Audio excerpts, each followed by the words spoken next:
गुरुर्ब्रह्मा गुरुर्विष्णू गुरुर्देव महेश्वरा सद्गुरु साक्षात परब्रह्म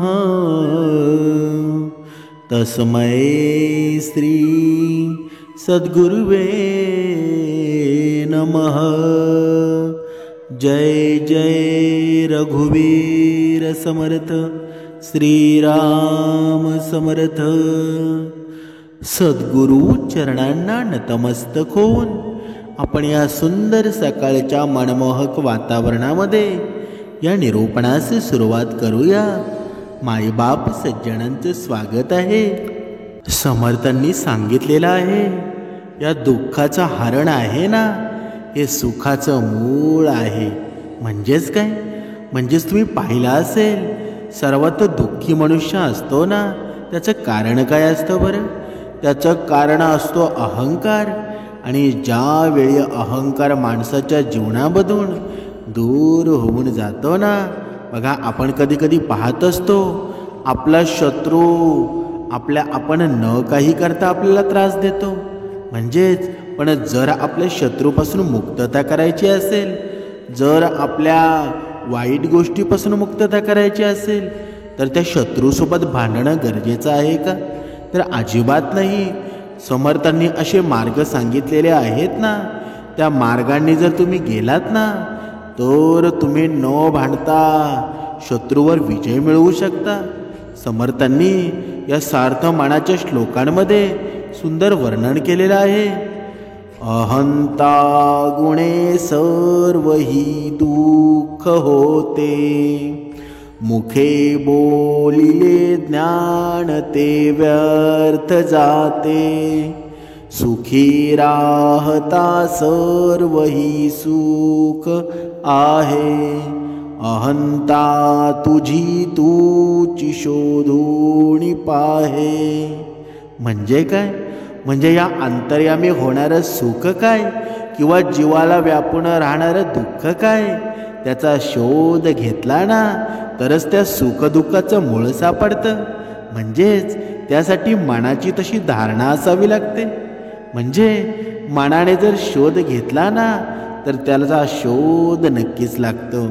म्हणजे आपल्याला होणाऱ्या त्या असीम सुखाचा किंवा विश्वविराट दुःखाचा पुन्हा आणखी एक गोष्ट लक्षात घ्यायची आहे। मनाच्या पातळीवरची सुखदुःख आहेत आणि शारीरिक पातळीवरची सुखदुःख यात मूळ फरक आहे। म्हणजे शरीराला किंवा इंद्रियांना मिळणारं सुख आहे ना हे जसं तात्कालीन असतं तशीच शारीरिक सुखाची गोष्ट आहे।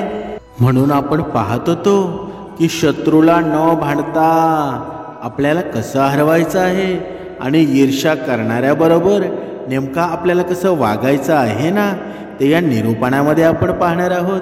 म्हणजे मनुष्याच्या आयुष्यामध्ये शत्रू असणं अपरिहार्य आहे। कारण का? कारण शत्रू नसलेला मनुष्यच नसतो।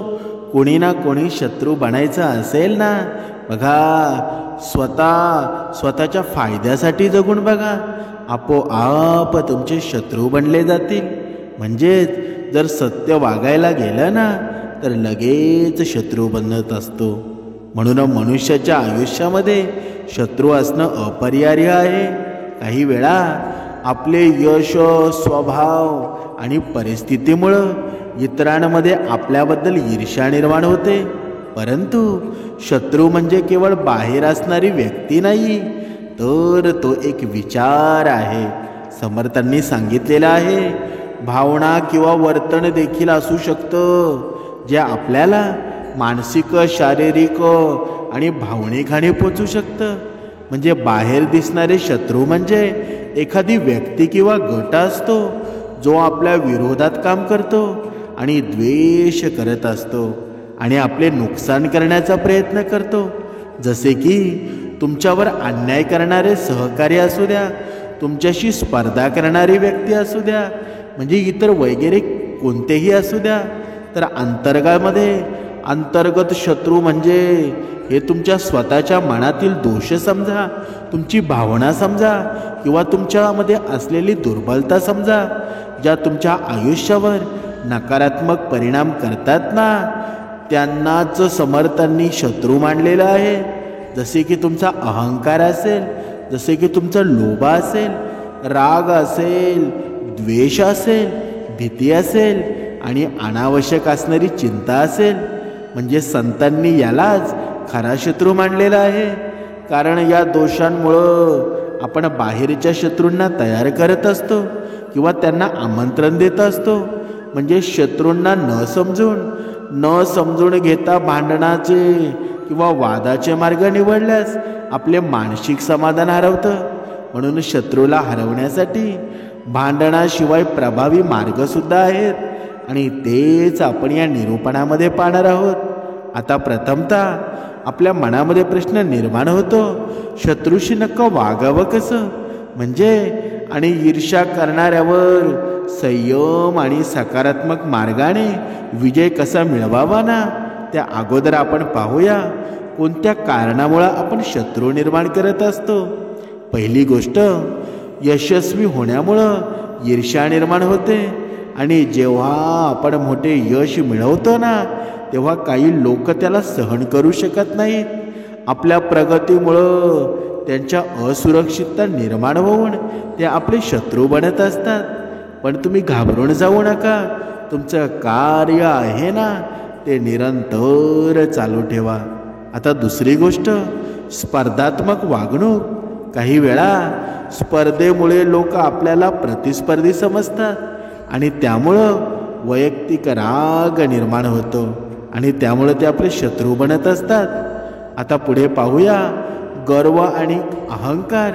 आपल्या वागण्यामध्ये गर्व किंवा अहंकार दिसला ना, तर इतर लोक आपल्याला नकारात्मक दृष्टीने पाहू लागतात आणि ते शत्रूच बनतात ना. गैरसमज आणि संवादाचा अभाव. कधीकधी गैरसमज निर्माण होणं ही शत्रुत्वाची मोठी कारणे आहेत. म्हणजे संवादाचा अभाव हा गैरसमज वाढण्याला हातभार लावत असतो. म्हणून माणसाने संवाद साधला पाहिजे, संवाद वाढवला पाहिजे, आपलं वाचन झालं पाहिजे. म्हणजे माणसामध्ये माणसाने राहणं हा खरा माणुसकी धर्म आहे ना. आणि प्रत्येक माणसानं माणसाशी कसं वागावं ना, हे त्याचं चरित्र सांगत असतं, ही त्याची भक्ती सांगत असते. आता पुढे पाहूया, मतभेद आणि स्वभाव भिन्नता. आता प्रत्येक व्यक्तीची विचारसरणी वेगळी असते आणि स्वभाव भिन्नता आणि या मतभेदांमुळं शत्रुत्वसुद्धा उद्भवू शकतं. म्हणजे कधीकधी आपले नैतिक मूल्य आणि प्रामाणिकपणा असतो ना, ते मूल्य जपणारे असतं, तर काही लोकांना ते आवडत नसतं. कारण का? कारण आपल्या नैतिकतेमुळं ते आपल्यावर टीकासुद्धा करू शकतात. म्हणजे अपमान किंवा चुकीच्या वागणुकीचा अनुभव, म्हणजे भूतकाळामध्ये झालेला अपमान असू द्या किंवा चुकीची वागणूक, या लोकांच्या मनामध्ये शत्रुत्व निर्माण करू शकते. म्हणजे कधीकधी बघा, आपल्याला तुम्हाला ठाऊकसुद्धा असेल, एकसारखं यशस्वी आपण जर होत गेलो ना, तर आपली ते व्यक्तीसोबत तुलना होते. तुलना ही ईर्ष्या निर्माण करण्याचं प्रमुख कारण आहे. लोक आपली तुलना आहे ना ती दुसऱ्यांशी करून शत्रुत्व वाढवतात. म्हणजे या आपले प्रभावशाली व्यक्तिमत्व असू द्या, म्हणजे या प्रभावशाली व्यक्तिमत्वामुळं काही लोक आपल्याशी ईर्ष्येने वागतात. कारण त्यांना आपली उंची गाठणं कठीण वाटतं. म्हणजे काय? म्हणजे आपण एक म्हण आहे, बेडकाची उडी कुठे असते बरं? ती डबक्यामध्येच असते ना. त्याने समुद्र पाहिलेला असतो का? म्हणून ही समुद्राची उंची जर गाठायची असेल ना, तर गरुडासारखी झेप घ्यायला लागते. पण त्या बेडकाला हे माहीत असतं का? तशी आपली अवस्था झालेली आहे. दुसऱ्यावर अजिबात जळू नका, दुसऱ्याशी भांडणसुद्धा करू नका. जेवढं तुम्ही अहंकाराने डुबला जाल ना, तेवढं तुमच्यामध्ये अधोगती निर्माण होईल. म्हणून पुढे आपण पाहूया, या अपयशाचं खापर फोडणं. कधीकधी काही वेळा इतरांच्या अपयशासाठी आपल्याला जबाबदार धरलं जातं आणि ज्यामुळं शत्रुत्व निर्माण होतं. म्हणजे अशा वेळी शत्रूशी न भांडता त्याच्याबरोबर कशा प्रकारे वागावं आता ते आपण पाहूया. पहिली गोष्ट, शांततेनं उत्तर द्या. बघा, समर्थांनी सांगितलेलं आहे, शत्रू असतो ना, तो नेहमी तुम्हाला चिडवण्याचा किंवा त्रास देण्याचा प्रयत्न करतो. पण अशा परिस्थितीमध्ये चिडून प्रतिसाद देणं आहे ना, हा त्याच्या हेतूला यशस्वी करण्याचा मार्ग आहे. त्याऐवजी शांत राहून उत्तर दिला ना, तर त्याचा हेतू फोल ठरतो. म्हणजे शांततेमुळं तुम्ही तुमच्या मानसिक संतुलन राखता आणि शत्रू निरुत्तर होतो. म्हणजे स्वतःचं काम करा. शत्रू तुमच्यावर ईर्ष्या करत असेल ना, कारण तुमच्यात काहीतरी वेगळं आहे आणि म्हणून तुमच्या क्षमतांचा अधिकाधिक विकास करा. तुमचं काम इतकं उत्कृष्ट असू द्या ना की तुमचा शत्रू तुमच्याकडे काहीच कारणाने टीका करू शकणार नाही. आणि स्वतःने केलेले काम हा शत्रूला हरवण्याचा सर्वोत्तम मार्ग आहे. म्हणून नकारात्मकतेला स्थान न देणं. म्हणजे शत्रू कधीही तुमच्यासाठी सकारात्मक भावना बाळगत नाही. त्याच्या नकारात्मकतेला महत्त्व देणं म्हणजे त्यांच्या शब्दाला महत्त्व देणं आहे. म्हणूनच त्याच्या तोंडाला तोंड लावू नका.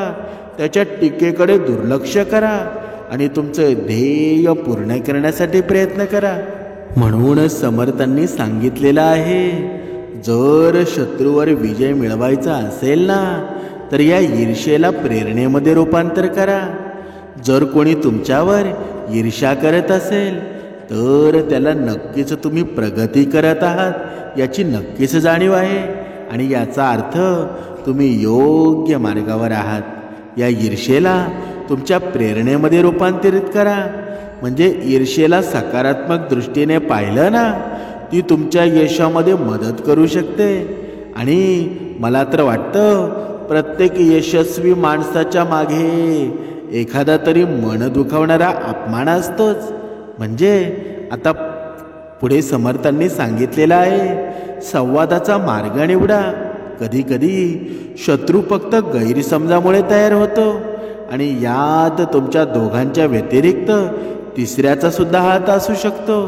कधी कधी आपण आयुष्यामध्ये पाहत असतो की आपल्या नात्यामध्ये तिसराच कोणीतरी विषय काढवतो, तिसराच येतो आणि आपलं आनंदाचं नातं असताना ते अचानकपणे बिघडून जातं. म्हणून आपण त्या मनुष्याशी बोललं पाहिजे, आपण त्या मित्राशी बोललं पाहिजे. अशा वेळी संवाद साधून गैरसमज दूर करणं हाच सर्वात उत्तम मार्ग आहे. आणि आजकालच्या कलियुगामध्ये आपण पाहिलं असेल, बहीण भावांमध्ये सुद्धा संभाषण राहिलं नाही, बहीण भावामध्ये सुद्धा संवाद राहिला नाही. बघा, पती पत्नीमध्ये सुद्धा राहिला नाही. सकाळी कामावर जातात, संध्याकाळी कामावरून येतात, पूर्ण दिवस संवाद नसतो. मग त्यांच्यामध्ये प्रेम राहील का? मध्ये घटस्फोट होणारच ना.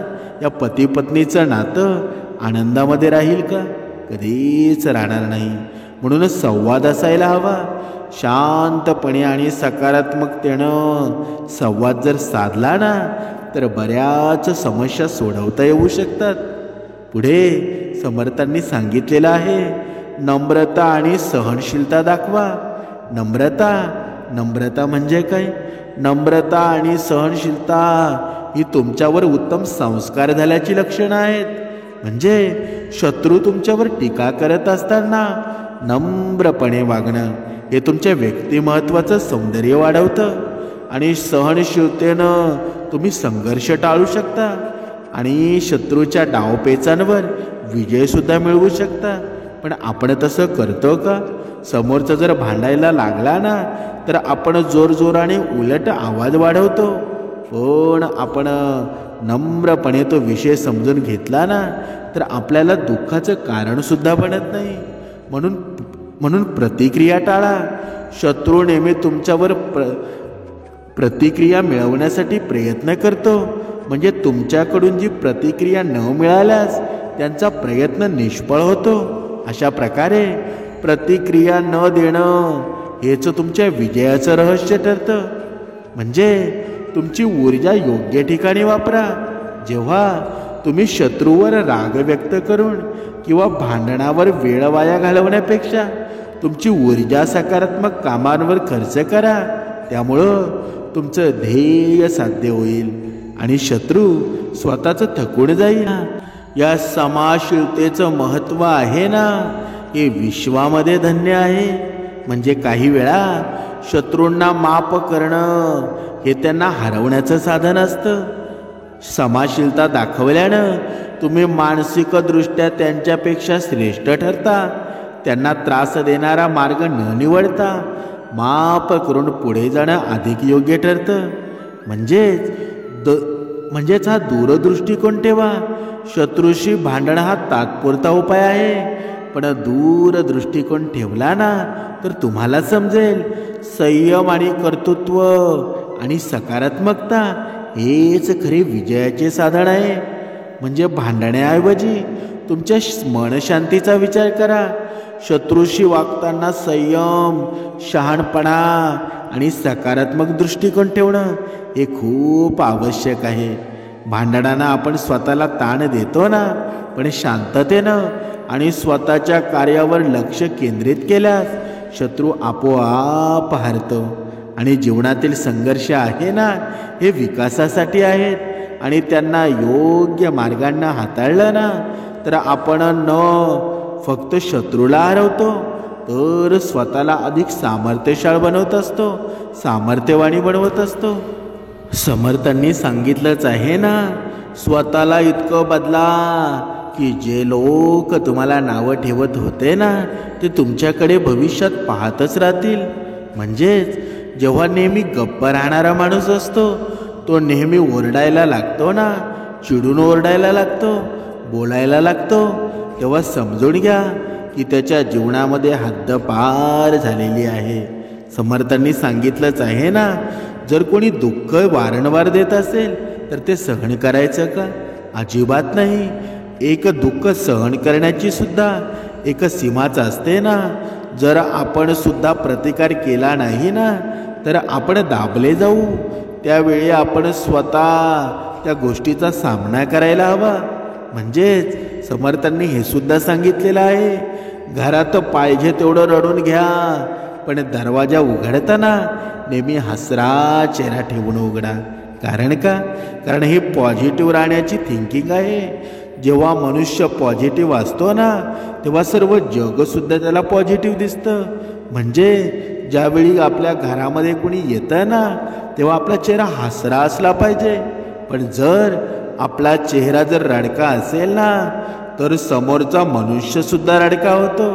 समोरचा मनुष्यसुद्धा ती एनर्जी आपल्याला देत असतो. हे दुःखाचं मूळ आहे ना, हे तुमचे विचार आहेत. म्हणजे जर गेलेला वेळ तुम्हाला त्रास देत असेल ना तर त्या वेळेला डायरेक्ट विसरून जा. ज्या गोष्टी घडलेल्या आहेत त्यांच्या पाठीमागे तुम्ही लागू नका, कारण तुम्ही नव्या गोष्टींची सुरुवात करा. जे झालेले दिवस आहेत ना त्याला डोळे झाकून विसरून जा. म्हणजे आजच्या काळामध्ये स्वतः थोडं सांभाळून चला, कारण जागेवर लोकांचे वाईट विचार पडलेले आहेत. आणि हे विचार आहेत ना, जर तुम्ही डोकावून पाहिलात ना तर ते विचार तुमच्या मनामध्ये निर्माण होतील. म्हणजे मतलबी लोकांना फोनमधूनच नाही तर आयुष्यामधून डिलीट करा. या जगामध्ये कोणाचीही मदत करण्यासाठी फक्त पैशाची नाही तर एका चांगल्या मनाचीही गरज असते.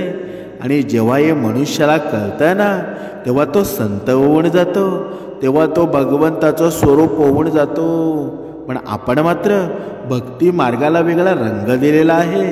कपाळाला गंध लावणं, पूर्ण शरीराला पूर्ण गंधानं न्हावून टाकणं, हा काही भक्ती मार्ग आहे का? भक्ती मार्ग नेहमी कसा असावा बरं? तो असावा मनामध्ये असावा, दुसऱ्याला उपकार करणारा असावा. पण आपला तसा भक्ती मार्ग आहे का? तुम्ही विचार करायला हवा. एकटा राहण्याचा आनंद आहे ना तो आपण घ्यायला शिकायला पाहिजे. कारण कोणीच नेहमीच तुमच्याबरोबर कायम राहणार नाही. हे जोपर्यंत तुम्ही हे ठरवत नाही ना, मी एकटा आलो आहे ना तर मला एकट्याला जायचं आहे, ज्यावेळी हा आनंद तुमच्या जीवनामध्ये निर्माण होईल ना, तेव्हा हे कार्य भक्तिमार्गाचं घडेल. समर्थांनी पुढे सांगितलेलं आहे, जीवनात सर्वात मोठं दुःख देणारी गोष्ट कोणती आहे बरं? ती म्हणजे अपेक्षा. म्हणून तुमचे आयुष्य तुमच्या हातामध्ये आहे. त्यामुळं त्याला चांगलं बनवण्यासाठी कधीच कोणाकडून अपेक्षा करू नका. आणि जेव्हा मनुष्य दुसऱ्याकडून अपेक्षा करायला सुरुवात करतो ना, तेव्हा तो अधोगतीला आमंत्रित करत असतो, दुःखांना आमंत्रित करत असतो. म्हणून तुमच्या जवळची सगळ्यात मोठी दौलत तुमचा वेळ आहे. ज्याला तुम्ही तुमचा हा वेळ द्याल ना, थोडा विचार करून द्या. बघा, तुम्ही आयुष्यामध्ये पाहिला असेल, आपण कधी कधी कोणासाठी एवढे प्रयत्न करतो, एवढी मेहनत घेतो ना, त्याच्यासाठी वेळसुद्धा देतो. पण जेव्हा आपल्याला गरज पडते ना, तेव्हा आपल्याला कोणाचा वेळ भेटतो का? म्हणून विचार करा. आणि वेळ देताना तुम्ही विचार नक्कीच केला पाहिजे. म्हणून तो वेळ आहे ना, तो भक्तिमार्गामध्ये घालवा, उपासनेमध्ये घालवा. जर आपल्याला श्रवणामध्ये आपल्याला सांगितलं की ब्रह्ममुहूर्तावर उठून उपासना केली पाहिजे, तर आपण कारणं काय देतो? की माझी झोपमोड होते, मला वेळ नाही. पण ज्यानं ही सृष्टी निर्माण केली, त्याच्यासाठी आपण आयुष्यातले रोजचा अर्धा तास देत नसू, तर मग आपण जन्माला येऊन काय केलं बरं? कधीतरी विचार करायला पाहिजे. कारण आजकाल लोक आहेत ना, पूर्ण भरोसा जिंकून देतात आणि नंतर परत तो तोडून सुद्धा टाकतात. म्हणूनच समजूतदार माणसाचं डोकं चालतं आणि असमंजस माणसाची जीभ चालते. मग आपण नक्की मैत्री करायची कोणाशी ना, हे स्वतःनं ठरवावं. आपली संगती कशी असावी ना, ते आपण ठरवावं. तरच आपलं आयुष्य समृद्ध बनेल. या संसारामध्ये बऱ्याच वेळा एक गोष्ट आपल्या लक्षात येते की जो साधा मनुष्य आहे, सरळ आणि इमानदार आहे ना, त्याला कोणीही इज्जत करत नाही. आणि जो खोटं बोलतो, जो बेईमानी करतो, तो सगळ्यांना आवडतो. म्हणूनच समर्थांनी सांगितलेलं आहे ना, असं जरी काही असलं ना, तरी खऱ्या बुद्धिमान व्यक्तीची ओळख ही असते की त्याच्यामध्ये कधीच अभिमान आणि अहंकार नसतो. मग आपण स्वतः विचार करा, तुमच्यामध्ये अभिमान आणि अहंकार आहे का? म्हणजे दुसऱ्यांच्या चुक्या सगळ्यांना दिसतात, पण जेव्हा वेळ स्वतःवर येते ना, तेव्हा आपण आंधळे होऊन जातो. आपली एकही चुकी आपल्याला दिसत नाही. जी व्यक्ती बुद्धी सोडून भावनांमध्ये वाहत जाते, त्याला कोणीही मूर्ख बनवू शकतो. म्हणून अगोदर स्वतःचा विचार करा. आपण किती चुकतो ना, आपण दुसऱ्याला कसं बोलतो, या गोष्टीचा आपण विचार करायला हवा. समर्थांनी आपल्याला सांगितलंच आहे ना, मनुष्य जन्माला येतो आणि मृत्यूसुद्धा होतो. पण मृत्यू झाल्यानंतर ज्यांच्या ओठांवर आपलं नाव राहतं ना, असे आपण आहोत का? तुम्ही जोपर्यंत विचार करत नाही ना, तोपर्यंत तुम्हाला उत्तरसुद्धा मिळणार नाही. म्हणजे आपलं जीवन असावं कसं? आपल्या जीवनामध्ये मान्य आहे की शत्रूसुद्धा असतो, पण शत्रूवर विजय कधी मिळतो? जेव्हा आपल्याला भक्तिमार्गामध्ये रस निर्माण होतो, जेव्हा आपल्याकडून उपासना घडली जाते, श्रवण घडलं जातं, तेव्हा सर्व दोष नाहीसे होतात. जे शत्रुत्व आहे ना, ते मित्रत्वामध्ये बदलून जातं. आणि तेच आपल्याला संयम राहावं, नम्रता शिकवतं. संयम कसा ठेवावा, या सर्व गोष्टींचं ज्ञान येतं. म्हणून मनुष्यानं या जीवनामध्ये जन्माला आलेलो आहोत ना, तर असं जगावं ना, जेव्हा आपण मरण पाहू ना, जेव्हा आपला मृत्यू होईल, तेव्हा कोणाच्या तरी तोंडावर आपलं नाव असायला हवं. बघा, छत्रपती शिवाजी महाराजांना बघा, अजूनही आता किती वर्ष झाली, पण अजूनही त्यांचं नाव आपल्या ओठावर आहे. आपण प्रेमानं आदरानं त्यांचं नाव घेतो ना. त्यांचं नाव का घेतो बरं? कारण त्यांची कीर्तीच तशी आहे. सर्व गोर गरिबांना एकत्र आणून स्वराज्य निर्माण केलं आणि त्या पूर्ण छत्राखाली सर्व आनंदामध्ये राहू लागले. म्हणून आपल्या जीवनामध्ये सुद्धा असं घडायला हवं. पण आपण आदर्श छत्रपती शिवाजी महाराजांचा कधी घेतो का? फक्त आपण छत्रपती शिवाजी महाराजांची जयंती आली की लगेच आपण घोषणा देतो, पण आपण आपल्या मनामध्ये उतरवतो का? आपल्या कार्यामध्ये उतरवतो का? म्हणून छत्रपती शिवाजी महाराजांचं चरित्र या मनुष्याला काय सांगतं बरं? की जर तुमच्या जीवनामध्ये संकट आली तर संकटाचा सामना न घाबरता न दुःखी होता अतिशय नम्रपणे करायला हवा. कारण नम्र झाला भूता त्याने कोंडिले अनंता. म्हणजे तुम्ही नम्र झालात ना तर सर्व मार्गसुद्धा तुम्हाला सापडतील. म्हणून या नम्रतेचा विचार करून माणसाच्या जीवनामध्ये संयम साधायला हवा. आणि जेव्हा संयम साधतो ना तेव्हा माणूस जीवनामध्ये यश प्राप्त करतो. आणि हे यश प्राप्त समर्थांनी तुम्हाला शिकवलेलं आहे ना. समर्थांनी सांगितलेलं आहे दरवेळची उपासना प्रत्येक ब्रह्ममुहूर्ताला झाली पाहिजे, श्रवण झालं पाहिजे. तेव्हा तुमच्या जीवनामध्ये अत्यानंद निर्माण होईल. आणि हा अत्यानंद आहे ना तुमच्या सर्व प्रश्नांचं मूळ आहे. म्हणून आयुष्यामध्ये एक गोष्ट लक्षात ठेवा, जीवनात जर यशस्वी व्हायचं असेल ना, आता तुमच्या मनामध्ये असा प्रश्न निर्माण होईल, जीवनात यशस्वी होणं म्हणजे पैसे कमवणं आहेत का? तर अजिबात नाही. धनवान तर प्रत्येक मनुष्य आयुष्यामध्ये कधी ना कधी होत असतो. पण जो मनुष्य त्याच्या जीवनामध्ये सुख समाधानाने राहतो ना तोच खरा यशस्वी मनुष्य आहे. नाहीतर या जीवनामध्ये श्रीमंत असणारे हजारो लोक आहेत, पण तरीही आत्महत्या का होते बरं? तर श्रीमंताची आत्महत्या होत असेल म्हणजे तो समाधानी आहे का? म्हणजे तो सुखी आहे का? जर खरं सुख जर कुठे असेल ना तर ते समर्थ विचारांमध्ये आहे, भगवंताच्या नामस्मरणामध्ये आहे, भगवंताच्या चिंतनामध्ये आहे. म्हणून कोणत्याही गोष्टीचा विचार न करता या भक्ती मार्गामध्ये नाहून जा. या भक्ती मार्गामध्ये मन रमवा. एक ना एक दिवस असा येईल ना तुमच्या मनातील सर्व मनोकामना पूर्ण होतील. तुम्ही पाहिलेली स्वप्ने सत्यामध्ये उतरवतील. आणि एक दिवस असा आहे ना तो नक्कीच आलेला आहे. घाबरून जाऊ नका, दुःखी होऊ नका. फक्त मनात एकच विचार करा, अवधूत चिंतन. श्री गुरुदेव दत्त. जय जय रघुवीर समर्थ.